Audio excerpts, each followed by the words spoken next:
वीरांगना लक्ष्मीबाई के नाम से भारत में शायद ही कोई अनजान हो। उनके बचपन का मणिकर्णिका तांबे था और लोग प्यार से उन्हें मनु बुलाते थे। मणिकर्णिका का जन्म बनारस में रहने वाले एक मराठी परिवार में 19 नवंबर 1828 को हुआ। उनके पिता मोरोपंत तांबे बिठूर रियासत के पेशवा के पास काम करते थे। जब मणिकर्णिका सिर्फ 4 साल की थीं, उनकी मां भागीरथी बाई का देहांत हो गया। इसके बाद उनके पिता मोरोपंत रहने के लिए झांसी चले गए। वहां मणिकर्णिका नाना साहेब और तात्या टोपे जैसे सेनानायकों से युद्ध की कला सीखने लगीं।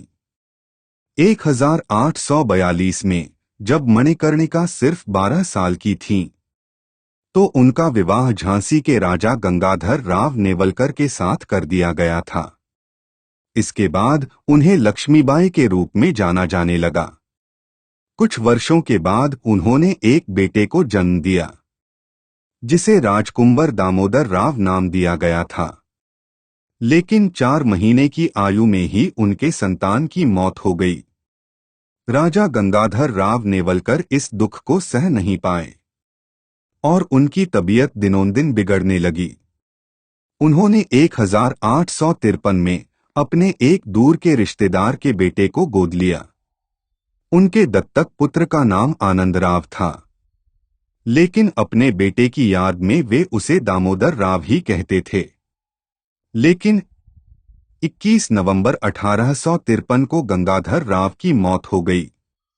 उस दौर में अंग्रेजी हुकूमत ने राजाओं के बच्चों को गोद लेने की प्रथा के खिलाफ सख्त रुख अपना लिया था। हालांकि झांसी के राजा ने ईस्ट इंडिया कंपनी के मेजर एलिस की मौजूदगी में दामोदर राव को गोद लिया था।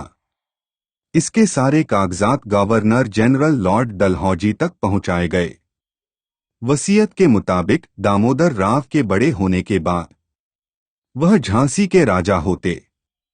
तब तक के लिए राज्य की बागडोर लक्ष्मीबाई के हाथों में थी, लेकिन लॉर्ड डलहौजी ने इसे मानने से इनकार कर दिया और उन्होंने झांसी को कैप्टन अलेक्जेंडर स्कीम के हवाले कर दिया।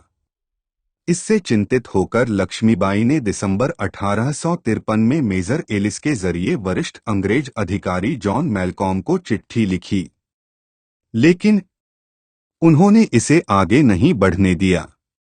इसके बाद मार्च 1854 में अंग्रेजी शासन ने लक्ष्मीबाई को किला छोड़कर किसी दूसरे महल में रहने का फरमान सुनाया। उनके गुजारे के लिए हर महीने 5,000 रुपये पेंशन भी बांध दिया गया, लेकिन लक्ष्मीबाई को यह स्वीकार नहीं था और अपने राज्य की आत्मसम्मान की रक्षा के लिए उन्होंने सेना के साथ साथ आम लोगों को भी विद्रोह के लिए तैयार करना शुरू कर दिया। इसमें महिला और पुरुष दोनों शामिल थे। अब तक दामोदर राव की उम्र 7 साल हो चुकी थी। इसी को देखते हुए लक्ष्मीबाई ने उनका उपनयन संस्कार करवाने का फैसला किया। इस समारोह में उन्होंने भविष्य की योजना बनाने के लिए नाना साहेब, दिल्ली के सुल्तान बहादुर शाह जैसे कई शासकों को बुलावा भेजा। इस दौरान हिंदू और मुसलमान सैनिकों के बीच एकता को लेकर बड़ी चर्चा हुई। बताया जाता है कि फरवरी 1857 में तात्या टोपे ने लक्ष्मीबाई को चोरी छिपे एक चिट्ठी दी, जिसमें उन्होंने विद्रोह की अपील की थी। लक्ष्मीबाई को भी बगावत के लिए सही समय का इंतजार था और इसके लिए 31 मई 1857 का दिन तय किया गया। इससे कुछ दिन पहले ही मंगल पांडे की अगुवाई में कोलकाता के पास बैरकपुर में एक अंग्रेज अधिकारी पर गोली चलाते हुए विद्रोह का आगाज कर दिया।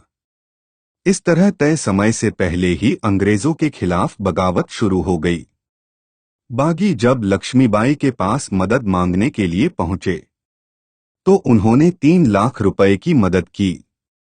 अंग्रेजों ने जब उनसे सवाल किया, तो उन्होंने चतुराई से कह दिया कि यह धन अपने नगर के लोगों के साथ ही किले में मौजूद ब्रिटिश औरतों और बच्चों को बचाने के लिए दिया गया था। बागियों के खौफ से अंग्रेज झांसी छोड़ भाग खड़े हुए थे। और बागडोर फिर से लक्ष्मीबाई के हाथों में आ गई। लेकिन तभी झांसी से करीब 30 किलोमीटर दूर मराठा सेनानायक सदाशिव राव ने कथुरा पर कब्जा कर लिया और ऐलान कर दिया कि आसपास का हर गांव अब उसके अधीन होगा। इससे झांसी में बगावत का खतरा मंडराने लगा, लेकिन लक्ष्मीबाई ने कथुरा किले को आजाद करा दिया। लेकिन सदाशिव ने कुछ समय के बाद लक्ष्मीबाई पर फिर से हमला किया और उन्हें बंदी बना लिया। लक्ष्मीबाई इससे उबरती की साथे खान की अगुवाई में पड़ोसी राज्य ओरछा ने झांसी पर हमला कर दिया। लेकिन लक्ष्मीबाई ने अपने घायल सिपाहियों के दम पर ही उन्हें खदेड़ दिया। इन लड़ाइयों ने झांसी को भले ही कमजोर बनाया हो, लेकिन लक्ष्मीबाई के युद्ध कौशल की चर्चा हर तरफ हो रही थी। फिर जनवरी 1858 हैमिल्टन की अगुवाई में अंग्रेजों ने झांसी पर चढ़ाई करने का फैसला किया। अंग्रेजों का मानना था कि भले ही लक्ष्मीबाई ने उनके खिलाफ कोई युद्ध नहीं छेड़ा है, लेकिन इरादे ठीक नहीं लग रहे हैं।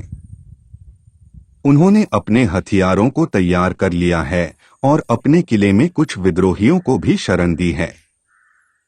इसके बाद फरवरी में अंग्रेजी हुकूमत ने लक्ष्मीबाई को एक चिट्ठी लिखी और उनसे स्पष्ट जवाब मांगा गया। लक्ष्मीबाई को एहसास था कि अंग्रेजों से सामना करना उनके लिए आसान नहीं है, लेकिन वे और सभी सहयोगी झुकना नहीं चाहते थे। साथ ही समझौते का नतीजा था कि अंग्रेज शरण में आए सभी बागियों की हत्या कर देते। इसलिए उन्होंने अंग्रेजों के खिलाफ युद्ध का ऐलान कर दिया।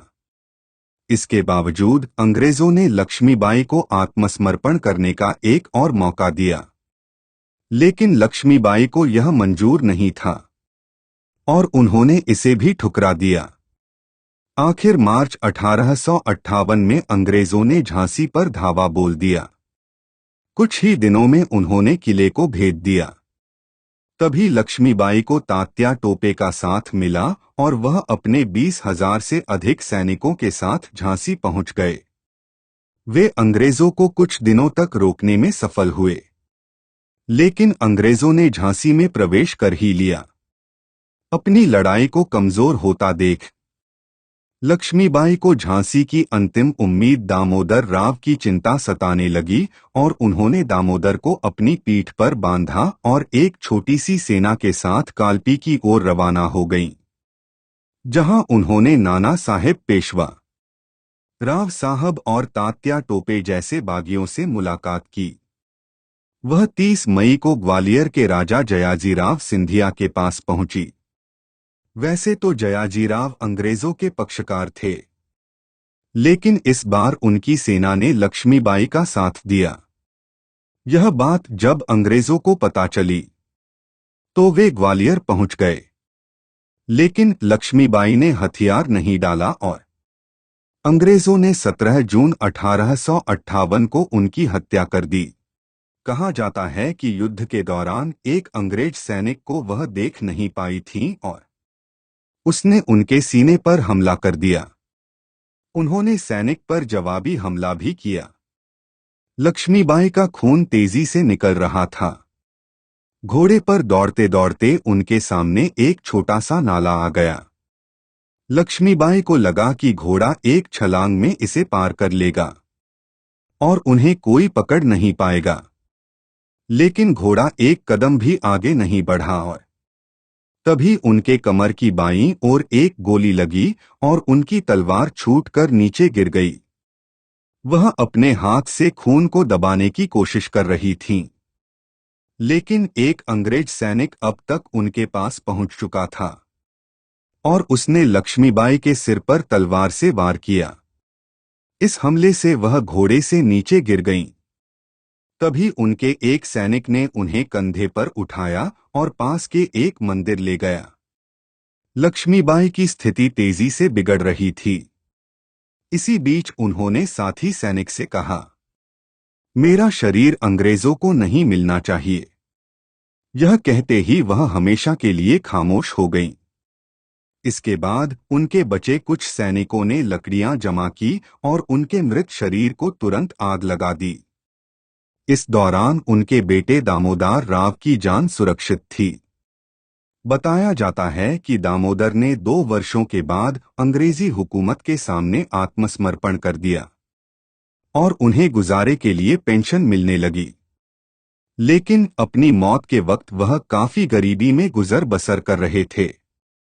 लक्ष्मीबाई के वंशज आज इंदौर में रहते हैं और खुद को झांसी वाला कहते हैं। वीरांगना लक्ष्मीबाई भारतीय इतिहास में सदैव अमर रहेंगी।